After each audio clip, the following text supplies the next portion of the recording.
Shalom. Di masa-masa sekarang ini, mungkin hati kita merasa tidak tenang. Tapi hanya di dekatnya saja, hanya di dekat Tuhan saja, hati kita akan tenang. Karena Tuhan selalu menolong kita dengan cara yang begitu ajaib. Karena Tuhan selalu memelihara hidup kita. Pertolonganmu. Hatiku tenang berada dekatmu, Kaulah jawaban hidupku.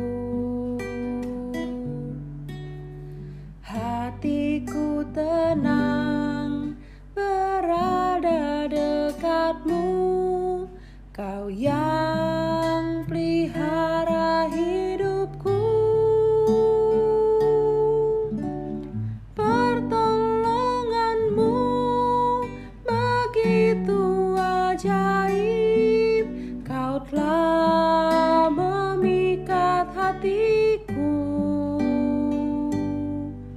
Di saat aku tak sanggup lagi, di situ tanganmu bekerja. Pertolonganmu begitu ajaib, Kau telah memikat hatiku. Kini mataku tertuju padamu, ku rasakan kasih-Mu Tuhan.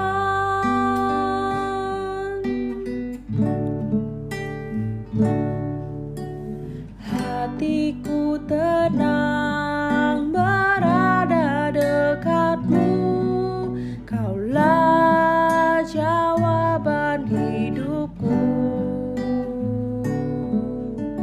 Hatiku tenang berada dekatmu, Kau yang pelihara hidupku.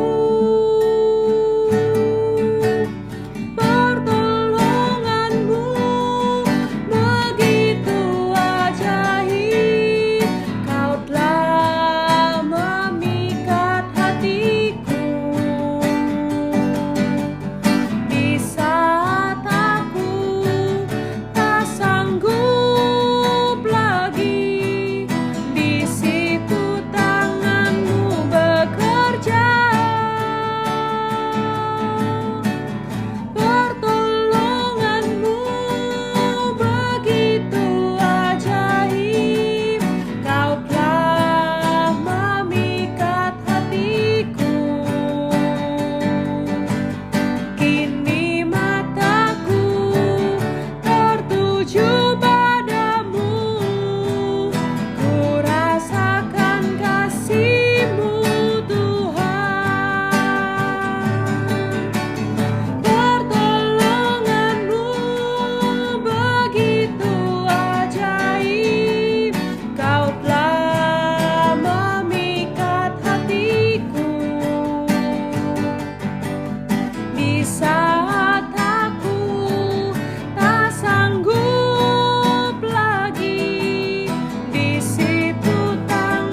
saudara yang terkasih dalam nama Tuhan kita Yesus Kristus, saya bersyukur kita boleh kembali bersama-sama akan belajar kebenaran-kebenaran firman. Kiranya semua kebenaran firman ini memberkati kita dan bahkan kita lakukan di dalam kehidupan kita oleh pertolongan yang daripada Tuhan. Mari kita akan berdoa bersama-sama, kita mohon Tuhan pimpin kita, kita mohon Tuhan mengurapi kita dengan kuat kuasa Roh Kudus. Terima kasih Tuhan, kami mengucap syukur kepadamu. Kiranya Tuhan akan menolong kami. Kalau sebentar kami akan belajar kebenaran firman-Mu, kiranya urapan yang daripada Roh Kudus-Mu menyertai baik hamba-Mu yang menyampaikan firman maupun sidang jemaat yang akan mendengar firman. Tuhan, kami mohon Engkau membuat kami mampu mengerti firman-Mu. Bahkan kiranya Kau membuat kami mampu menjadi pelaku-pelaku kebenaran firman-Mu, Tuhan. Terima kasih Tuhan. Kami mengucap syukur kepadamu di dalam nama Tuhan Yesus Kristus. Haleluya. Amin. Puji Tuhan. Bapak Ibu Saudara yang dikasih Tuhan, kita masih akan belajar menyikapi Matius pasal 5 ayat 20 yang berkata bahwa jika hidup kebenaran kita tidak lebih benar daripada ahli Taurat dan orang Farisi, kita tidak akan masuk ke dalam kerajaan surga. Di mana ada dua tafsiran mengenai ayat ini, maka saya sebagai seorang hamba Tuhan mempersiapkan saudara untuk kemungkinan yang tersulit. Yang mana? Yaitu bahwa bila nanti ternyata memang benar-benar untuk masuk kerajaan surga, saudara harus hidup kebenarannya lebih benar daripada ahli Taurat dan orang Farisi. Nah, saya mempersiapkan saudara untuk kemungkinan yang tersulit ini, supaya saudara dan saya suatu saat tidak menyesal. Kalaupun ternyata kemungkinan yang termudah itu yang terjadi. Jadi ada dua tafsiran yang berbeda, sangat berbeda, bertolak belakang tadi mengenai Matius 5:20. Kalau yang terjadi adalah yang termudah, yaitu tafsiran yang pertama, toh kita tetap selamat karena kita sudah percaya kepada Tuhan Yesus, ya. Nah, kita akan lihat bersama Matius 5 ayat 38 dan 39. Kamu telah mendengar firman, mata ganti mata dan gigi ganti gigi. Tetapi aku berkata kepadamu, janganlah kamu melawan orang yang berbuat jahat kepadamu, melainkan siapapun yang menampar pipi kananmu, berilah juga kepadanya pipi kirimu. Mata ganti mata dan gigi ganti gigi. Ya, ini adalah sebuah ayat yang ada di Perjanjian Lama, ya, di kitab Imamat dan lain-lain, bahwa mata ganti mata, gigi ganti gigi. Bapak Ibu Saudara bisa membaca ayat ini, peraturan ini di dalam Imamat 24 ayat 20. Imamat 24 ayat 20 yang berbunyi, patah ganti patah, mata ganti mata, gigi ganti gigi. Seperti dibuatnya orang lain bercacat, begitulah harus dibuat kepadanya. Selain itu Keluaran 21 ayat 23 sampai 25. Tetapi jika perempuan itu mendapat kecelakaan yang membawa maut, maka engkau harus memberikan nyawa ganti nyawa, mata ganti mata, gigi ganti gigi, tangan ganti tangan, kaki ganti kaki, lecur ganti lecur, luka ganti luka, bengkak ganti bengkak. Ulangan 19 ayat 21. Janganlah engkau merasa sayang kepadanya, sebab berlaku mata ganti mata, berlaku nyawa ganti nyawa, mata ganti mata, gigi ganti gigi, tangan ganti tangan, kaki ganti kaki. Puji Tuhan. Nah, pada waktu itu ayat ini diajarkan oleh orang-orang Farisi, bahwa seolah-olah bagi orang Farisi ahli Taurat, seolah-olah pada waktu itu bahwa orang itu boleh menuntut balas dendam. Dan mereka dalam membalas dendam berhenti pada titik yang penting, kalau mata ya ganti mata, gigi ganti gigi, tidak sampai berlebihan. Gitu kira-kira. Nah, padahal sebetulnya ayat ini secara konteks, nanti saudara baca ayat-ayat yang saya sebutkan tadi, itu adalah konteks di dalam pengadilan. Bahwa di dalam pengadilan harus diadili. Jangan sampai orang yang lemah tidak mendapatkan keadilan, atau orang yang kuat semena-mena. Karena pada zaman itu berlaku seperti hukum rimba, saudara. Orang yang kuat bebas membalas lebih kepada orang yang lebih lemah daripada dia. Jadi hukum rimba, siapa yang kuat dia yang menang. Orang yang lemah mungkin mau membalas tetapi tidak bisa kalau orang yang lain itu lebih kuat. Nah, pada waktu itu seperti itu, maka itu dikatakan mata ganti mata, gigi ganti gigi. Artinya harus setimpal. Waktu zaman itu, saya kasih contoh ya saudara, Kejadian 4 ayat 23. Kejadian pasal yang keempat ayat yang ke-23.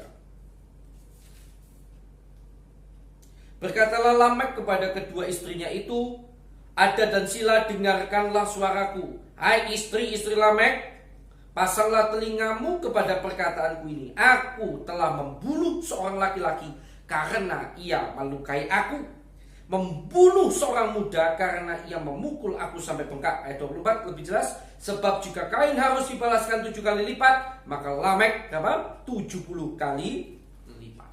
Yang kuat yang menang. Itulah yang terjadi pada masa itu. Saudara bisa bayangkan dari jawaban Lamek ini, pada zaman itu terlihat sekali hukum rimba. Yang kuat yang menang. Selama yang lebih kuat itu mau, dia bisa membalas semena-mena. Dia mungkin terluka tangannya, dia bisa bunuh orang. Nah, maka hukum itu sebetulnya diberikan, sebenarnya waktu itu diberikan supaya di dalam pengadilan ada keadilan. Mata ganti mata, gigi ganti gigi. Jangan lebih daripada itu. Dan jangan kurang daripada itu. Misalnya mengadili perkara orang yang tidak kuat atau lemah. Jangan kurang daripada itu, jangan lebih dari itu. Mata ganti mata, gigi ganti gigi. Dan mereka berhenti pada titik itu. Mereka pada waktu itu orang Farisi, kalau menurut literatur yang saya baca, mengajarkan bahwa dalam pengadilan pribadi pun tidak apa-apa. Jadi tidak perlu dibawa ke pengadilan, kalau menurut mereka begitu. Jadi dalam hal pribadi pun kalau matamu dilukai orang, kamu balas melukai mata dia langsung, tidak apa-apa. Padahal hukumnya waktu itu berlaku dalam pengadilan, mata ganti mata, gigi ganti gigi. Nanti saudara baca ya konteksnya ayat-ayat tadi. Nah saudara yang dikasihi Tuhan, jadi mereka berhenti pada titik itu. Tetapi Yesus mengajarkan, janganlah kamu melawan orang yang berbuat jahat kepadamu, melainkan siapapun yang menampar pipi kananmu, berilah juga kepadanya pipi kirimu. Pertanyaannya, mengapa pipi? Wow, mengapa pipi? Kalau ada orang tampar pipi kananmu, berikan pipi kirimu. Lukas 9 ayat 29, kalau ada orang yang menampar pipimu yang satu, berikan kepadanya pipimu yang lain. Nah saudara, kalau kita meneliti Alkitab, saya tidak menemukan kesimpulan tentang apa sebetulnya maksud Tuhan dengan pipi. Apa sih artinya pipi? Saya tidak menemukan secara jelas, maka saya berusaha mencari-cari, ya. Nah, salah satu hal yang saya temukan bahwa ternyata dalam bahasa Ibrani tampaknya pipi, ketika dikatakan pipi, kata yang digunakan untuk kata pipi adalah kata yang sama yang digunakan untuk rahang ataupun tulang pipi. Jadi tampaknya semua bagian ini adalah disebut pakai kata yang sama, ya. Nah, saudara yang dikasihi Tuhan, kemudian saya juga temukan akhirnya, saya berdoa kepada Tuhan, Tuhan, apa maksudnya tampar pipi? Kanan, berikan pipi kiri. Kenapa saya sempat bertanya seperti itu kepada Tuhan? Saya berdoa bergumul, dan saya jujur baru tahu hari ini. Karena Tuhan membukakan pada saya, berkat saya memberkati saudara menjadi saluran berkat untuk saudara, ya. Apa Tuhan? Saya bertanya-tanya. Dari dulu saya bertanya-tanya. Mengapa saudara saya bertanya? Ayat ini kan bilang, kalau kamu ditampar pipi kanan, berikan pipi kirimu. Yesus itu pernah ditampar. Paulus itu pernah ditampar. Tetapi mengapa ketika mereka ditampar, mereka tidak berikannya, nih pipi kiriku tampar juga gitu. Atau ditampar pipi kiri ini, pipi kanan. Kenapa tidak begitu? Kan aneh. Seolah-olah Yesus ataupun Paulus melanggar kebenaran firman Tuhan.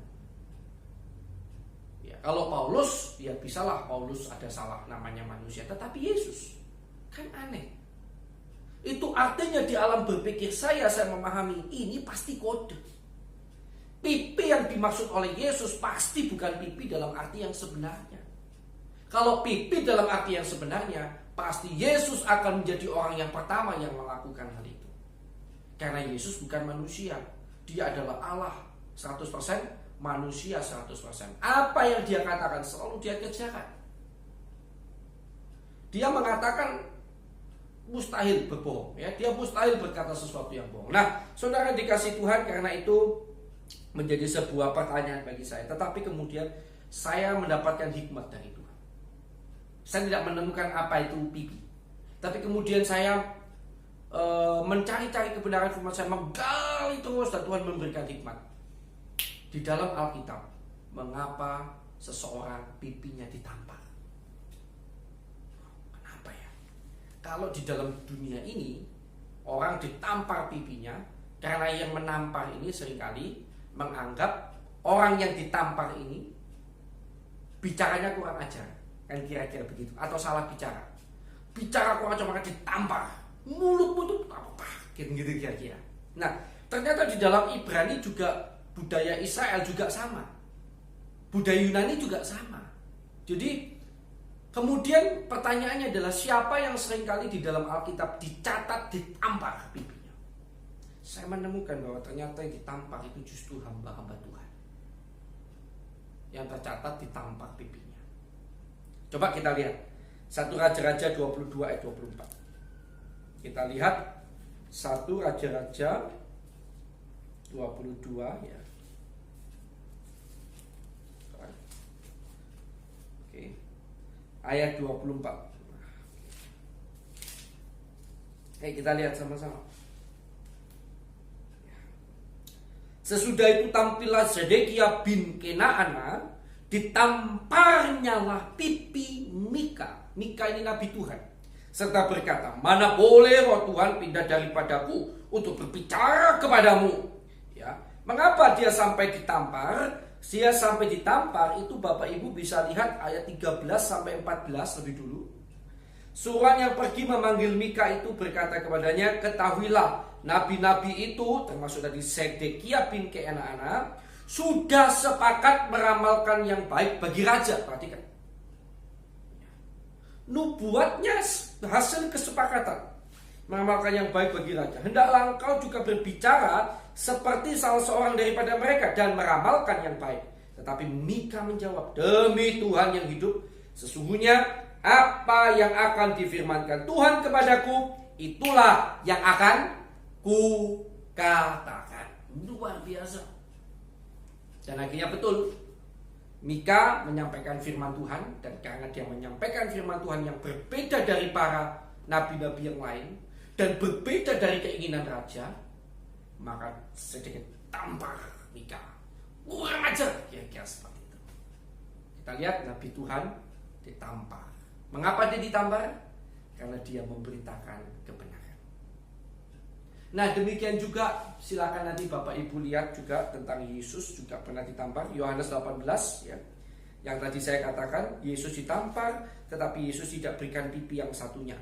Sehingga membuat saya bertanya-tanya, pasti ini kode. Tidak mungkin Yesus tidak melakukan. Yohanes 18 ayat 23-24, jawab Yesus kepadanya, jikalau kata-kataku itu salah, mulai ayat 22 saja. Ketika ia mengatakan hal itu, seorang penjaga yang berdiri di situ menampar muka Yesus, mukanya, sambil berkata, begitukah jawabmu kepada imam besar? Maksudnya mungkin bagi dia kata-katamu kurang ajar terhadap imam besar. Ayat 22, ketika ia mengatakan hal itu, ya, 23, jawab Yesus kepadanya, jikalau kata-kataku itu salah, tunjukkanlah salahnya. Tetapi jikalau kata-kataku itu benar, mengapakah engkau menampar aku? Ya, maka Hanas mengirim dia terbelenggu kepada Kayafas, imam besar itu. Puji Tuhan. Jadi Yesus waktu ditampar, kok nggak kasih pipi satunya ya? Tetapi kenapa Yesus ditampar? Karena Yesus memberitakan kebenaran. Aku berbicara terus, nanti dibaca aja sebelumnya ya. Kemudian juga Bapak Ibu nanti bisa baca di rumah tentang Paulus. Juga pernah ditampar, cari sendiri ayatnya, ada di Kisah Rasul ya. Dia juga pernah ditampar. Nah, siapa orang-orang yang tercatat dalam Alkitab ditampar? Teliti. Ternyata hamba-hamba Tuhan yang memberitakan kebenaran. Itu yang kadang-kadang menerima tamparan. Nah, Bapak Ibu Saudara yang dikasih Tuhan, maka di situ kemudian saya mendapatkan hikmat dari Tuhan dan saya memberikan proposal pengertian tafsiran ini kepada saudara. Bila saudara tidak terima, tidak apa-apa. Tetapi ini adalah proposal saya tentang arti sebenarnya dari bilang kau ditampar pipi kananmu, berikan pipi kiri. Maksudnya menurut saya adalah, bila karena engkau menyampaikan kebenaran,